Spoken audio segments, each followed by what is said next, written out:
Hey guys, this is Andy Sullins. I play at Virginia Tech. I'm a sophomore here, and this is the No Playbook podcast. Hey, thanks for checking out the show. It's the podcast where I speak with the outstanding athletes and coaches from East Tennessee. That's on all levels, from pro, college, and some high school athletes.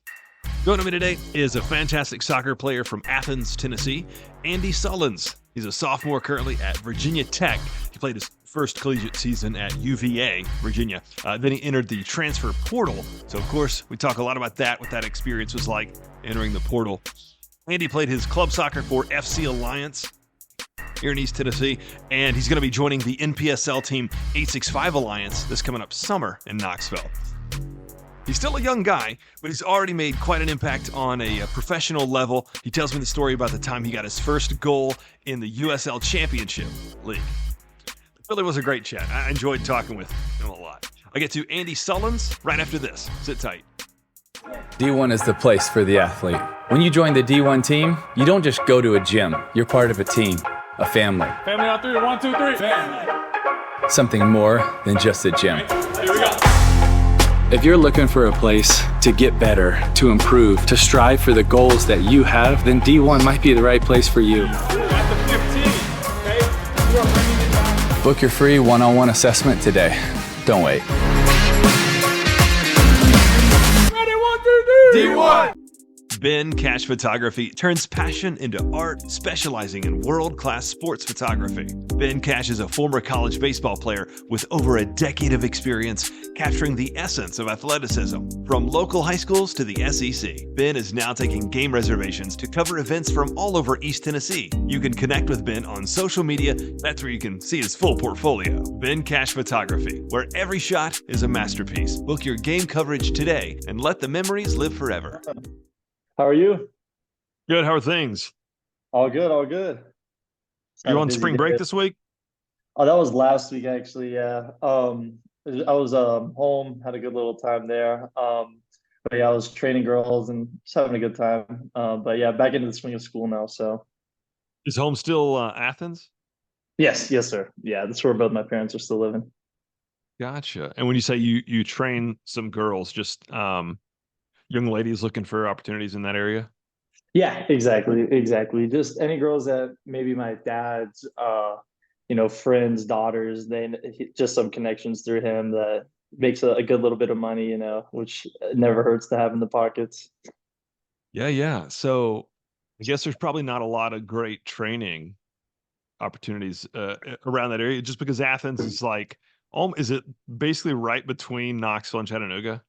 Yeah, exactly. That's how I describe it to anyone who asks. I always just say Athens in between Chattanooga and Knoxville. But yeah, there isn't a lot of people who play soccer in the area. It's very rural, very I feel like football oriented. The best athletes are either going to be basketball or football, really. But there's the select few that stick around and play soccer, which is nice. And I love to help out and give them my advice, give them my experience. So and make a little money on it. So Absolutely. I guess I equate it with a Chattanooga connection, just because our guy that we work with from the Chattanooga Red Wolves was the head coach at Tennessee Wesleyan.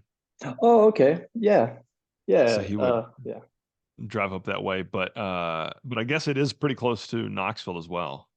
Yes. Yeah. Very doable drive because I was playing for FC Alliance for I think it was 5 years, and luckily it was at Watt Road, which is a little south Knoxville, so closer to Athens. It was like a 30-minute drive, very very doable. Oh, yeah. So this is the story I want to hear. Is how did you make it into the USL, like right out of high school? You were Yeah, still a high school so student, right? I was correct. So 10th grade, I had the opportunity to move down to Atlanta United, play with them. And it actually didn't work out where I was with the USL Championship team until my final 3-4 months of my time at Atlanta United. And that was my senior year, my 12th grade year. I think I started training with them in March because there was actually a striker who unfortunately tore his ACL who was in front of me at the time. And then I had the opportunity to get to go play some USL soccer, which was, I mean, top tier. Is that weird being so young and being up there with guys in their, I don't know, mid-20s? Yeah, it was weird, but one of the nice things about Atlanta is there's a lot of academy players who are already playing with the USL team. So I had a good feeling of knowing the people on the team already. I would say I probably did know, like personally, about 10 to 12 people on the team. And then about the other half were academy players. So yeah, just everybody on the academy gets that.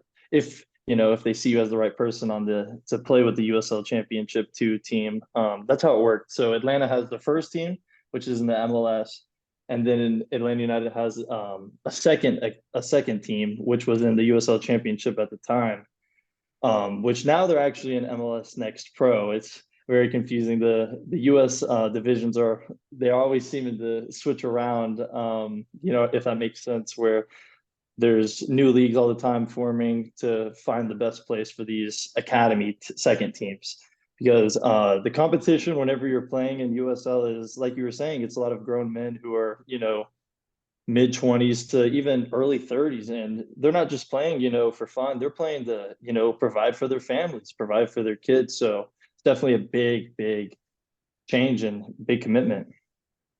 But USL Championship is still a league, or do they change the name of that? Yes, correct. USL Championship is still a league. So the thing was, these academy teams, these second teams that the MLS teams had, they oh boy, where was I going with that?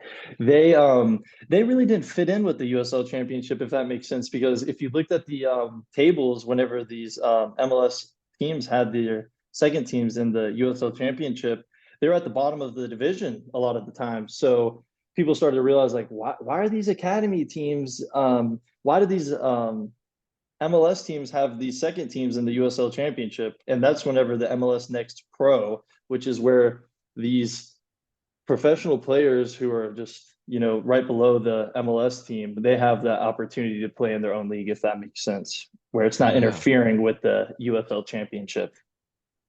Yeah, I've been trying to learn a lot more about that since we've gotten, there's now one Knox here, and Yes. with FC Alliance stepping up into the NPSL and putting out the product of 865 Alliance, that was a lot of fun last year. And the easiest way, in all honesty, around East Tennessee to describe it to people is I'll equate it to a level of, like, this is like AAA baseball, this is like AA. Yes, sir. So yeah. So that's a way to help folks picture it. But you've had, excuse me, some other big changes starting out at Virginia and then transferring to a rival, Virginia Tech. What brought that on? Yeah, so I really enjoyed my time at Virginia. I'm just going to say that first of all before I just talk about what went wrong in that situation there. But basically, in the spring, last spring, everything was good at UVA whenever I was still there. And yeah, I wasn't playing as much as I would like to, and it went to the point where I really wasn't touching the field. We have 5 to 6 spring games every year, and whenever that happened, I of course wanted to figure out what I could do to fix my situation. And the coaches, just the head coach, George Gonovich, him and I spoke, and he basically just told me I wasn't the build that he was looking for as a striker. I'm a striker in his position and what he was looking for. He was basically telling me I wasn't quick enough and fast enough, which it was very hard to take at the time. But looking back, I'm very happy he was, very honest with me and respectful, because, in all honesty, I could have been there and it couldn't have worked out again this sophomore year where I wasn't playing, and I could have been in a lot worse situation than I definitely am in now. So yeah, that happened. And once I knew I entered the portal, I started talking to my close connections, such as like Atlanta United's academy director, who I'm still on good terms with. Just spoke with him about the whole situation and what he thought. And he basically told me that you can either stay and maybe things can change, or definitely look into the transfer portal, which I would do. And once I heard that, I was like green lights. I was like, okay, if that's what I should do, that's what I should do. And yeah, a teammate of mine at UVA, his name's Isaiah Bird. He knew he was going to be transferring that whole spring semester last year, but he wasn't on the team. He had already been in the portal, and he was transferring to Virginia Tech. So once I was let everyone know on the team that I was really going to enter the portal, which the portal opens May 1st. Isaiah was all over me, like, man, you should really check out this school. It's ACC and all this. Like it's Virginia Tech, of course, it's the rivals, but I don't. The rivalry I get with some people, like I don't think it made anybody upset that I transferred or anything, but maybe if I was in the state of Virginia and I was both my parents went to UVA, I would feel this, like kind of betrayal to UVA. But at the end of the day, ACC is the best level competition in college soccer, and that was my main primary decision.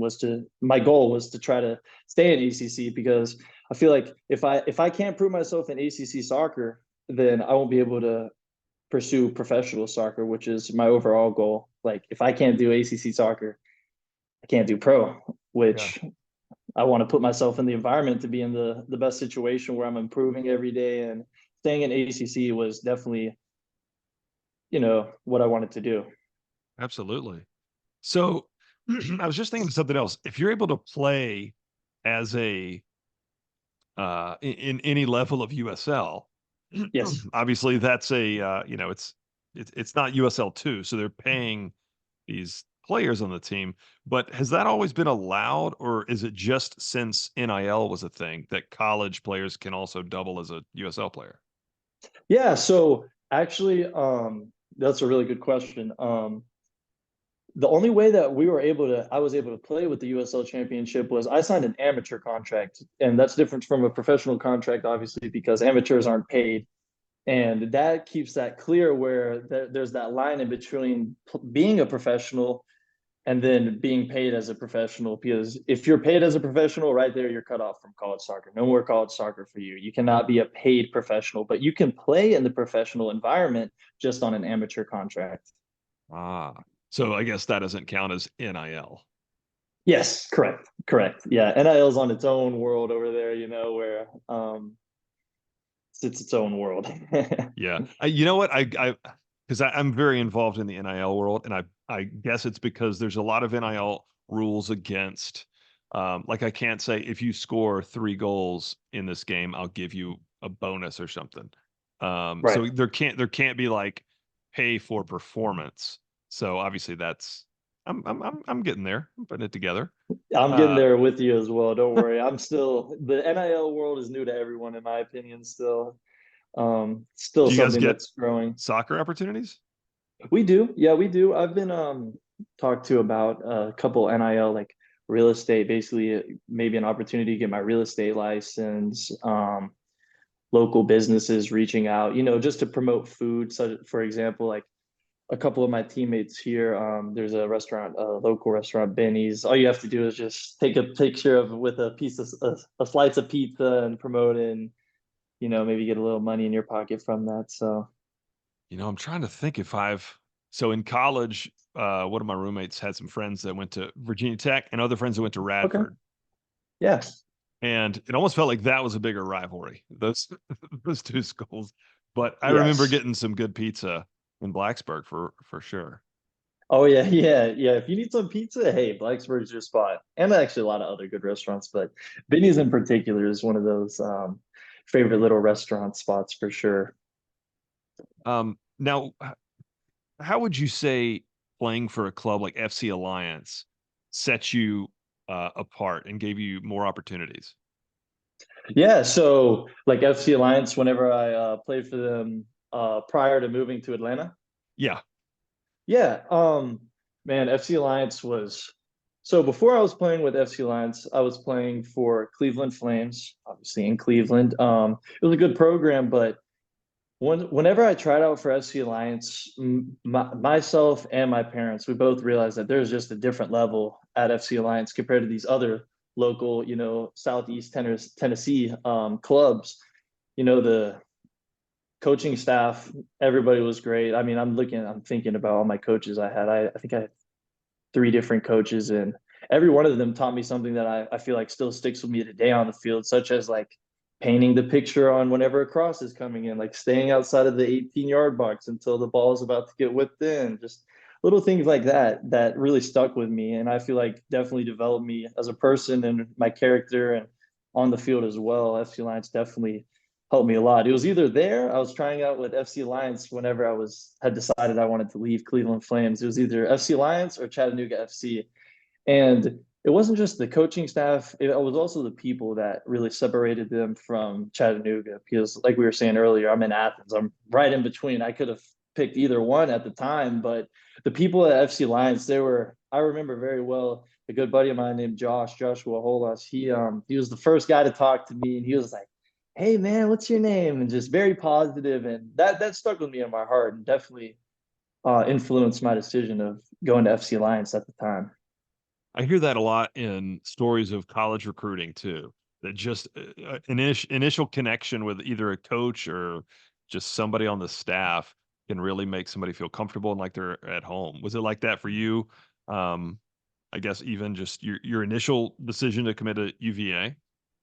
Yeah, it actually was. It was. The whole process was with UVA was actually pretty quick. So we had whenever I was with Atlanta, this was I don't know which year it was. I should off the top of my head, but it was October 31st because we had a Halloween game against Charlotte FC, and we actually got to play in the Bank of America Stadium, which was Cool. an amazing experience. And from that game alone, I know for sure that all my teammates and a couple of guys that I know from Charlotte, a lot of recruits were recruiting from that game alone, college coaches. And that's where UVA reached out to me about that. And yeah, it was pretty quick because that was during COVID and everything. So I actually didn't get to tour the campus or talk to the coaches in person. It was all on Zoom.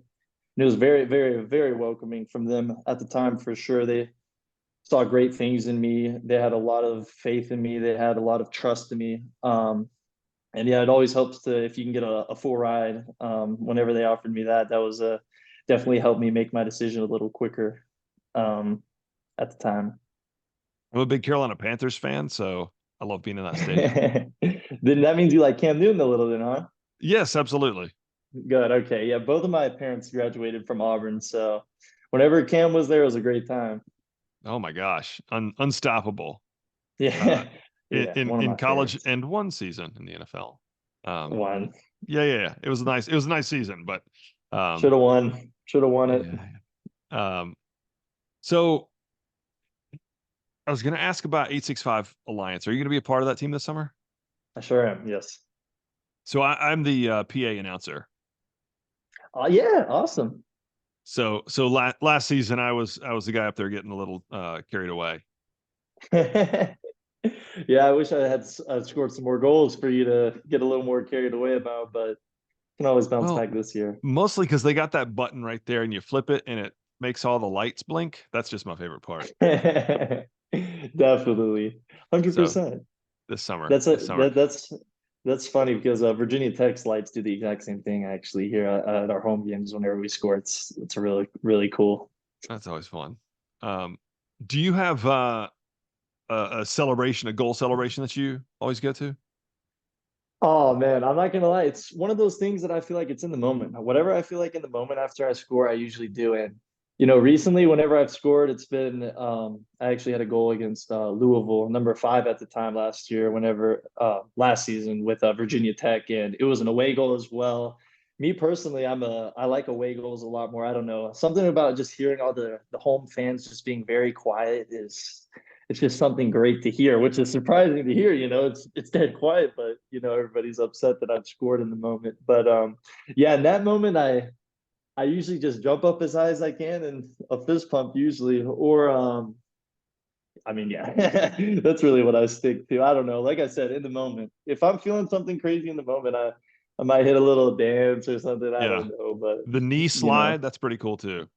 Yeah, the knee slide I haven't mastered. I'm not gonna lie. I used to do it all the time whenever I was younger, but I don't know. I had a bad experience whenever I tried to slide, my knees got stuck in the ground and did not feel too good. So ever since then, I haven't been a big knee slider. Maybe whenever the fields are, completely soaked, because that's what they do in the professional environment for the game. They'll go around the field with hoses and just completely soak it. And I was actually in England last winter, and I noticed that the sprinkler guys they wet the corners more, knowing that if people score, they'll do a knee slide maybe, so they're prepared for that. Wow, I didn't think about that.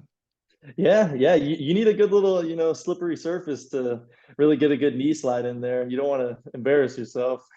Is it something that you would avoid on like a turf field? Oh yeah, yeah.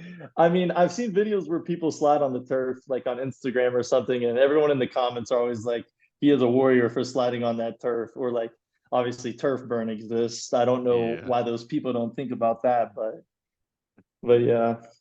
Um, Tell me one thing that very few people know about you.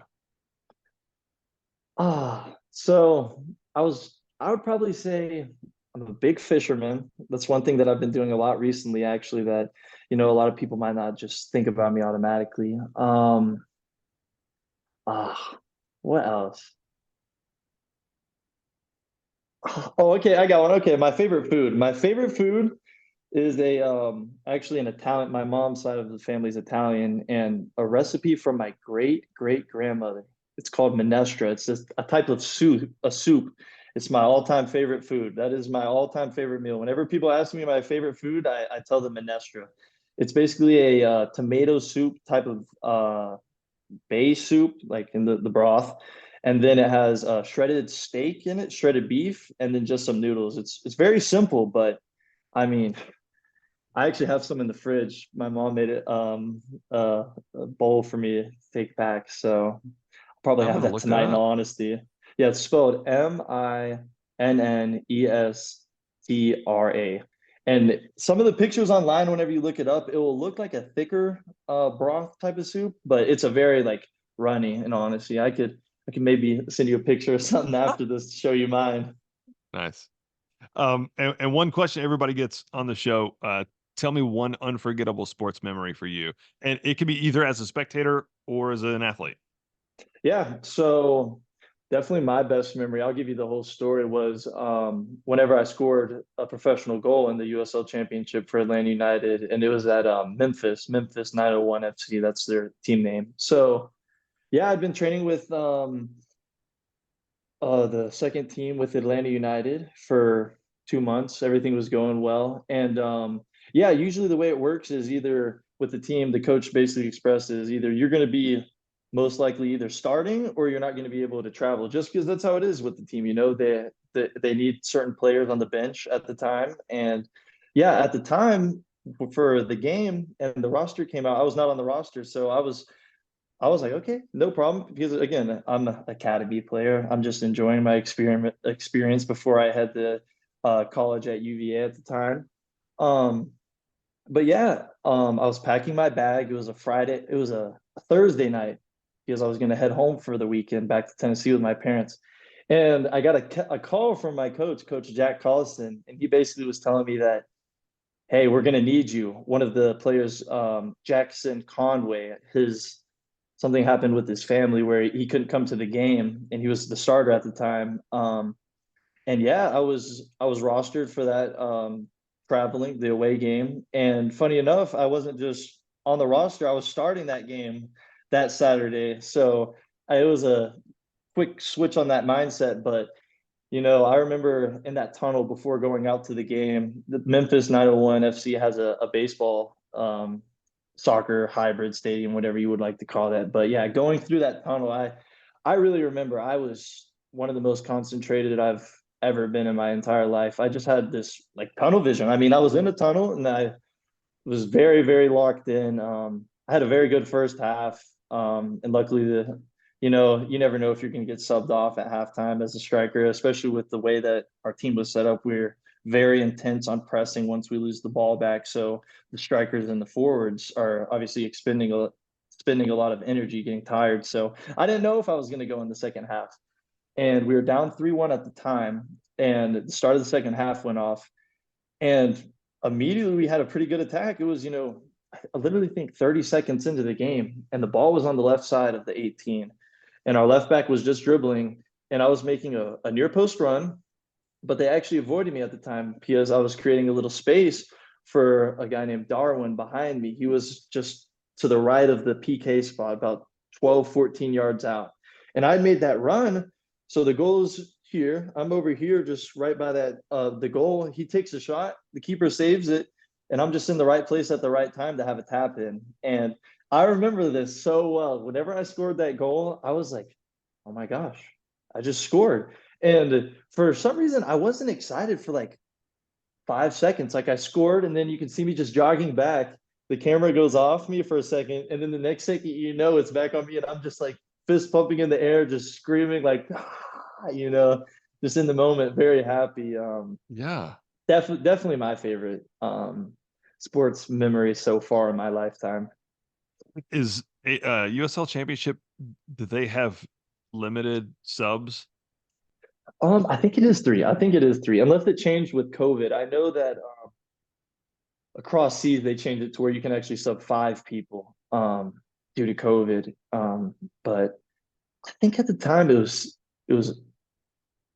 it might have been five. Might have been five. Yeah. But yeah, I got subbed off in the 70th minute after that. Unfortunately, we lost the game. I think it was 4-2, 5-2, which is just an example again of how the academy teams didn't actually fit in with the USL Championship, and then they branched off to make MLS Next Pro. But yeah, I mean, it was in front of about 5,000 people. My entire family well, they weren't there, but they were watching the game, and it was just a great feeling to, check my phone and see how many people were telling me congratulations, and definitely a feeling you want to feel again. Heck yeah. That's amazing. That's a cool story too.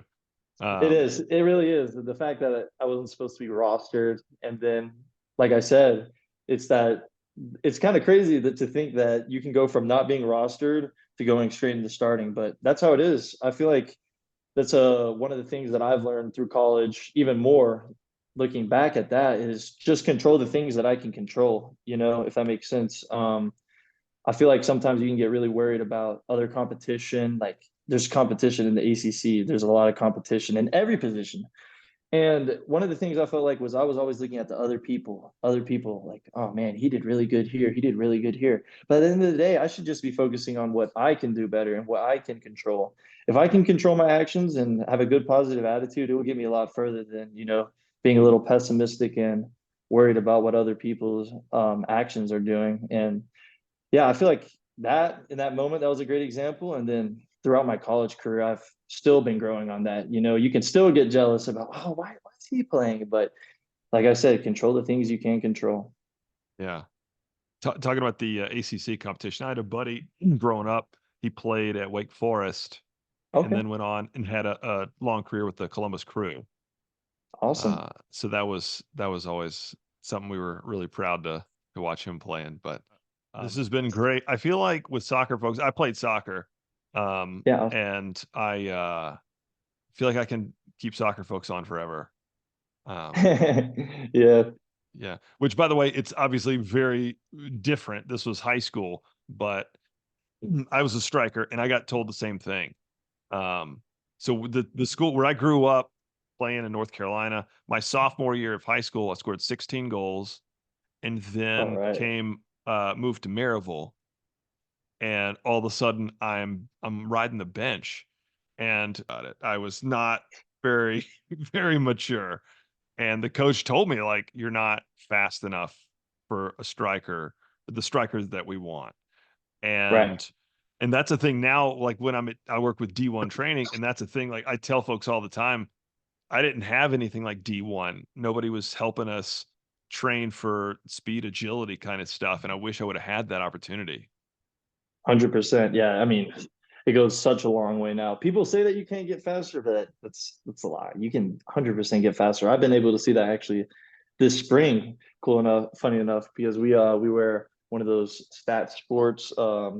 You could call it a bra. I just call it an undergarment. One of those, and it has a little pod right here where Mhm. it tracks a lot of things, which is it's super cool. But yeah, I've gone up from like 19.8, and I've hit like 20.4, 20.5 miles per hour, which is, I mean, you can see the improvement. So say you can't Yeah. get faster, it's not true. Yeah, you can. All Yeah. right. Andy Sullins, thank you so much, buddy. I really appreciate your time. Have a good one. Hey, of course, appreciate it. You too. And I'll be calling your name this summer. Yeah, of course. Yeah, after a couple goals, maybe a hat trick or two. Nice. Absolutely. All right. Do not slide on that turf, though. Nah. Unless they wet the corners very well, which I don't know, but we'll see. No, I doubt it. All right. See you, buddy. All right, take it easy.